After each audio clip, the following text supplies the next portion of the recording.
Before I, give people the impression that I'm speaking of stuff that I don't know anything about, let me say I don't know anything about it because in 1999, July of 99, I moved back to Louisville, got out of Stanford, was paroled from the Titan Towers, and briefly it was my deal. I had been up there, I'd been on creative for a couple of years, and I was glad when I got the job, and I was glad when I got rid of it. And I'd worked in the television studio, which I loved doing color with Jim Ross doing play-by-play. I learned so much. I loved announcing with JR. Everybody liked our work inside the office, and the viewers, except for Kevin Dunn, the executive vice asshole. I mean, president of Titan, or WWE, whatever they're calling themselves these days, stay ahead of the law. We were too southern together, because they got that southern thing going on, because the whole world revolves around New York and Connecticut, and everybody else just follows suit, So they split us up, and I was working with the third-party promoters and scouting talent, and I really enjoyed that.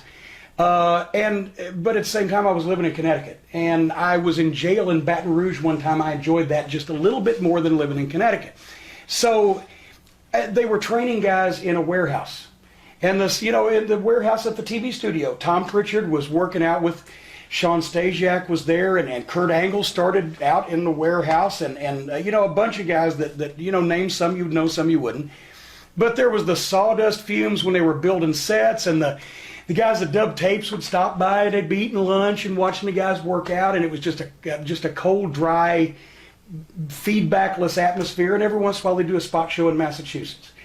And I went to Jim Ross because I'd gone back home to Louisville and run into Danny Davis, my old friend, who I'd managed when I started in Memphis in '82, and he had opened up a wrestling school in Louisville that had become somewhat successful to where that he started running house shows, little spot shows, and then he got a television on a low power station, and he was doing things on a shoestring, but he could train guys, and it was successful, and it was also in my hometown, and I knew it could be more successful. So I went to Jim Ross and I said, it's only a matter of time because I've run through a number of things here that they have me doing, and for one reason or another, either, me and Vince Russo butted heads in the creative thing, and me and Kevin Dunn butted heads on the TV thing, and also one of these days I'm going to prison because I live in Connecticut, and I'm going to flip.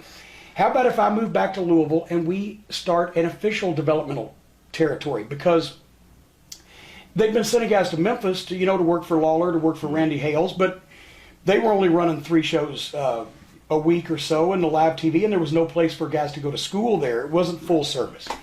So anyway, I said I would go back to Louisville and work with Danny, and we would contract, because I bought a piece of OVW, quite frankly, because I wanted to promote wrestling in my hometown and live there. And we contracted with the WWE to serve as a developmental program. We would take guys and we would give them experience on live events and on doing television, and also a school where they could actually train. And that way we could restock the shelves, because when the territories went away, the training ground went away, and you had inexperienced talent. Guys were getting hurt, guys weren't ready for prime time, whatever the case. Let's start this now, because in 5 years we're really going to need it. That's what I said in 1999. Well, we started it, and with Jim Ross, who understood wrestling and who understood how to relate. I'll tell you a story Bill Watts told me that illustrates how Jim Ross would work with you. Bill Watts said that Vince McMahon Sr., back in the 70s, 80s, if he wanted, let's say, Bill Watts' top heel was Waldo Von Erich. If he wanted Waldo Von Erich, Vince Sr. was going to get Waldo Von Erich, because the Northeast, Madison Square Garden, he could pay guys more money than they would make in most other territories. So if he wanted a guy was going to go. But at the same time, he didn't just rape every territory of talent. Wish his son would have followed suit. What he would do is he'd call Bill Watts. He'd say, Bill, I really need Waldo starting TV on September 20th. Can you make him available for me? Well, of course, Vince, I'd be glad to. Thank you, Bill. I'll give you an extra week of dates on Andre. Andre, right, sure. And then there's a week of sellouts in the territory. So it was, you worked together. Jim Ross understood that we were running our own business, and that we had to sell tickets, and we had to make some money to pay the bills and keep the thing going, so that we could contract to WWEF for this training service and develop these guys. So he would give us a few weeks' notice if somebody was going to be called up, or if somebody was going to start going on the road, or if somebody was being sent down that we need to take a look at. He had his shit together. It was very easy to book talent with Jim Ross because if Jim Ross said that somebody was going to be there, they were there. Even if the WWE had to go to expense to get out of something that they had gotten into because they'd promised, they'd given their word. We ran between summer of 2000 and summer of 2001, 3 shows at the Louisville Gardens that drew a combined over 11,000 fans paid and over $150,000 at the gate. We partnered with Clear Channel Radio. We had sponsors. The sellout, the Christmas Chaos Show 2001, which was actually the show so nice we had to promote it twice. We had a date booked December 13th, 2000. Snowstorm came. Nobody could get there. We postponed it till January 31st, same card, and still sold out. Everybody kept their tickets. Nobody got refunds. More people came. Anyway, we paid Steve Austin $25,000 to come down and do a live interview with Jim Ross. And Kane was the main event against the Leviathan, who was Batista, because we trained in that period of time, Batista, Randy Orton, John Cena, etc. We were a successful local promotion. We weren't going to get any bigger, didn't want to get any bigger. We wanted to do just what we were doing and get our sponsors locally and draw houses. So Jim Ross would book these guys and we would pay them well to come down.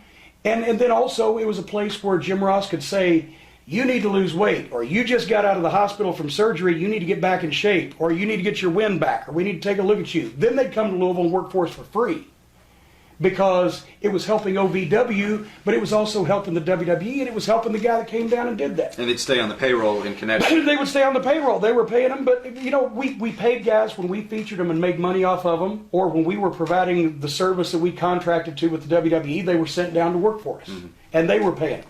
But we worked together. There was all kinds of different ways you could do things.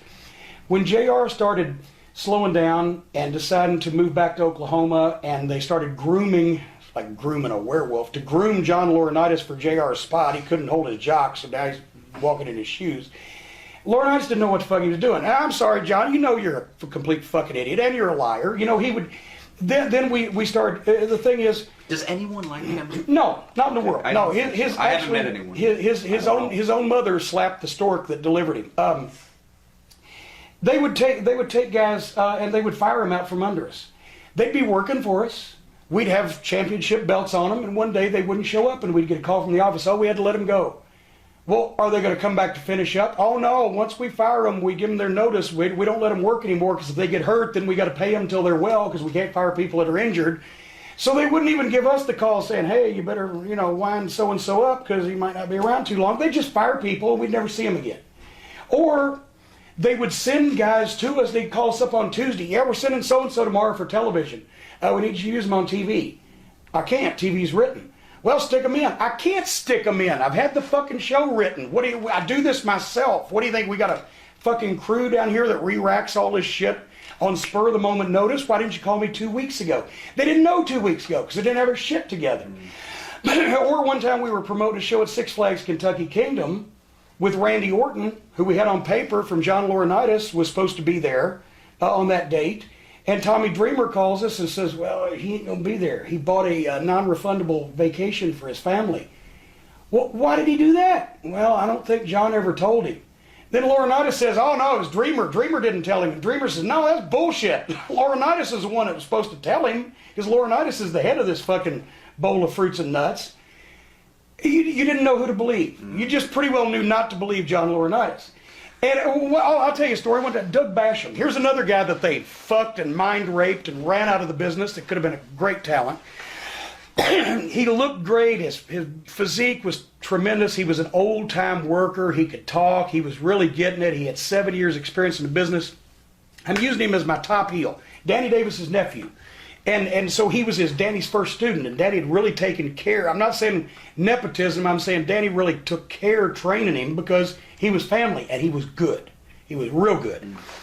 He's my top heel. He's got long hair, and he's cocky, and he's wearing the black leather pants. He's ripped, and he's great, right? He walks in TV one night. He's bald-headed. He looked like a 40-year-old truck driver. I said, well, what the fuck did you do? He said, well, I was at, they had me come to Raw, and Creative wanted to see what I looked like bald. I said, they can't just fucking pretend. So I get on the phone, I call Laurinaitis. Of course, his voicemail is John Laurinaitis. It's Jim Cornette. My top heel just walked into fucking television, looks like a 40-year-old truck driver. would you please tell this alleged creative team that if they can't fucking pretend or imagine what a guy looks like bald, give me 2 weeks notice, I'll book him in a hair match, I'll shave it, and I'll sell some tickets. Thank you, fuck you, bye. Boom. It was constant. It was, they slapped us in the face. They disrespected us. We had trained close to 100 people who made the full-time roster, guys and girls to some extent, either started in OVW, were signed, I mean, we found them and then they signed them after we trained them, or they were signed by WWF and sent down there and we trained them, or they were already in the business but they spent some time getting polished before they went there. No other developmental program that they ever had lasted a year. No other developmental program they ever had did anything but leech off, and I tell a lie, leech, except for Les Thatcher in Cincinnati. Everybody else leeched off of them, took their money, never made any money of their own, never had a real promotion, Pinocchio, and never produced any talent. But yet there we were, and they're going, ding. They used us like a storage closet. They sent us rings we didn't ask for because they wanted us to have WWF rings, including the WWF ropes, which are real ropes. We said, no, somebody's going to get hurt. We use cables because we use the ring in the gym every day. We'll send you extra ropes. So immediately, within 2 weeks, I think it was Mark Henry. Of course, he's so heavy, he hits the ropes, they break, he hurts himself. 3 guys got hurt on the WWF equipment that they had to have because we couldn't just use cables instead of ropes. They were telling us what brand of Snapple to sell in the concession stand. Oh, don't do business with this guy. We're mad at him. Well, I'm not. He wants to give me money. That don't make me mad. Well, don't do business with him. Are you going to give me the money he was? Oh, we can't do that. He asked for more money, they'd squeal like a pig under a gate. So you would just people think, wait a minute, hold on. God damn it, go ahead. People think that the WWE owned OVW or started OVW or purchased OVW or paid all our bills. I figured it out one time. At the time that I figured it out, they accounted for 30% of our annual operating revenue, not counting profit, just annual operating revenue, because we sold merchandise, we had sponsors. We ran 120 live events in the course of 1 year, not in front of tons of people, some of them, but counting the church gyms and the flea markets, we had our guys out in front of people. We ran the Louisville Gardens, we ran Six Flags Kentucky Kingdom, we ran St. Teresa's Gym in front of 62 people. But we were running the shows. We had a television show that was not bumped, preempted, or fucked with by our full cable coverage broadcast affiliate CW network station in Louisville from May 2000 to May 2008. Saturday night at 11 p.m., never been touched. We were doing 2-hour primetime specials on Saturday night leading up to our Louisville Gardens events or for our anniversary shows. We had a real company and we wanted some respect. Give us notice when you're taking somebody, give us notice when you're sending somebody, and leave us the fuck alone to what kind of equipment we want to use, because obviously we're doing a good job. And John Laurinaitis is a fucking moron and he couldn't leave well enough alone. And for the last year that I had a relationship with him, like this, I'd call up and yell. He'd call up, Jim, you can't do that. It's a publicly traded company. My response would be, we're not even a privately traded company. We're trying to make some money down here. Leave us fuck alone. I yelled at the guy and called him a stupid son of a bitch because he's fucking with my business. Well, you hurt his feelings. He shouldn't have such soft fucking feelings. He's in the wrestling business. And on it went. Until finally, boom, boom, boom, we agreed not to speak to each other anymore, ever, for the rest of our lives.